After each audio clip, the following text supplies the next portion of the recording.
आए तो परवाह क्यों कर रही हो।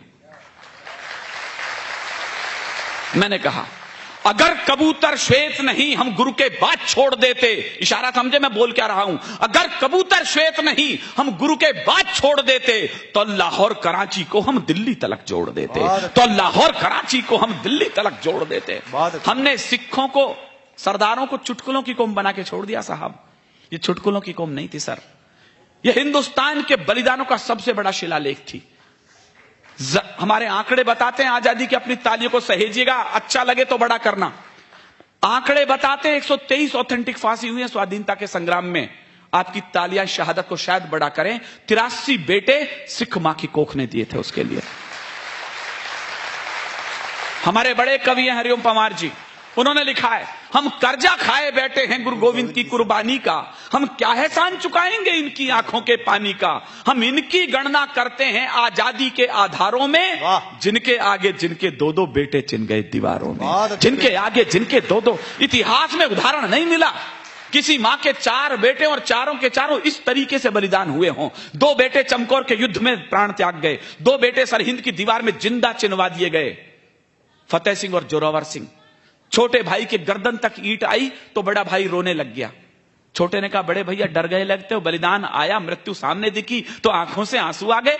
बड़े ने कहा नहीं छोटे डरा नहीं हूं। कहले फिर रोते क्यों? जो उत्तर दिया मेरे रोंगटे खड़े उसे जवाब देते समय। उसने कहा छोटे केवल इसलिए रो रहा हूं कि दुनिया में आया पहले मैं था, जा तू रहा है। बहुत अच्छे विनीत, बहुत अच्छे। उधर दोनों बेटे चले युद्ध करने के लिए चमकौर के युद्ध में, तो अचानक रण क्षेत्र से बीच में से वापस लौटे, गुरु मां के पास आए। कहने लगे मां डर गई कि कहीं दोनों बेटे कायर तो नहीं निकले। उसने पूछा बीच में कैसे आ गए युद्ध में से? कहने लगे मां प्यास लगी है। मां के आंखों में लाल डोरे उभरे। कहने लगा शर्म नहीं आती, रण क्षेत्र में खड़े हो, शत्रु के लहू से अपनी प्यास क्यों नहीं बुझा लेते? चारों के चारों बेटे शहीद हो गए। तो गुरु मां रोने लगी, गुरु गोविंद सिंह के पास गई, मेरी कोख खाली हो गई है, मैं जीऊं तो जीऊं किसके लिए?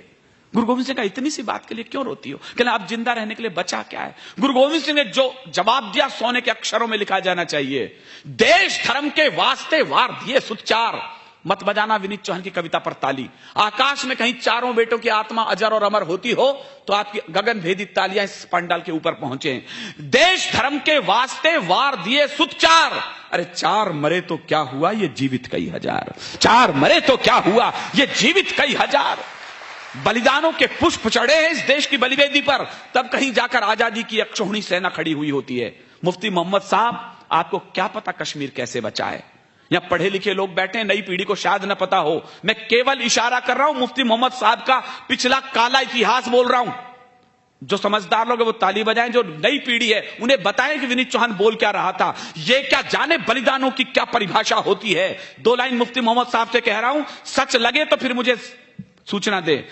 ये क्या जाने बलिदानों की कैसी भाषा होती है, ये क्या जाने कुर्बानी की क्या परिभाषा होती है। जो अपनी बेटी के बदले में हत्यारे छोड़ चुके वो पहले ही भारत मां से अपने रिश्ते तोड़ चुके, वो पहले ही भारत मां से अपने रिश्ते तोड़ चुके। अच्छा है विनीत, बहुत अच्छा है।